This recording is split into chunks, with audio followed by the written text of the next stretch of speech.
them is the employee versus independent contractor. Anybody had any issues with that recently? You know what I'm talking about? There is, in more recent years, a tendency to say, I don't want these people to be my employees.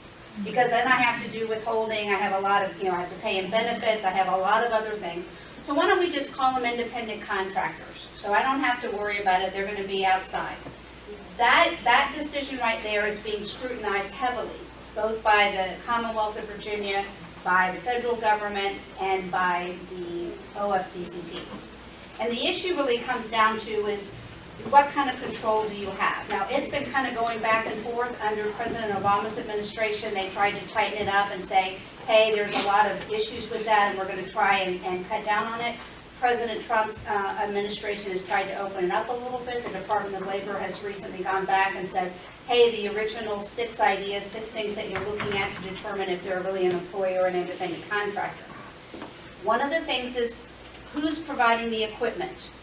Are you supplying the equipment for the person who's doing the job? Is it all yours? They just come in, they use yours, and it's done?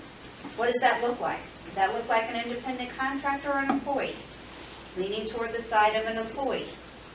Who controls their terms of work and when they work? Is that you? Those are some of there's a list of these things, but I don't want to go through all of them because we'll be here all day, but really what you're looking at is who has control. And the idea is that if you make the mistake and you categorize them as an independent contractor and they're not, there's repercussions. One, you have IRS problems because now you haven't done the withholding for the employee.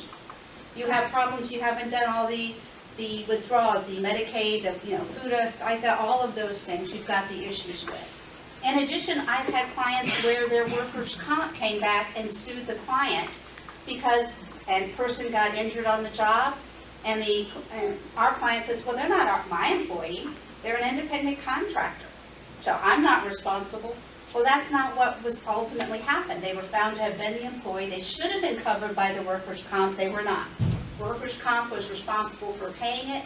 They came back, and then they charged my client, or tried to charge my client, for many more employees, saying, well, wait a minute, you misrepresented to us who were the number of your employees and the costs with that. So you've got a lot of those issues. The state of Virginia has created a task force to try to address that because they lose a lot of revenue. So the issue of this is, if you are at all in doubt, make them an employee.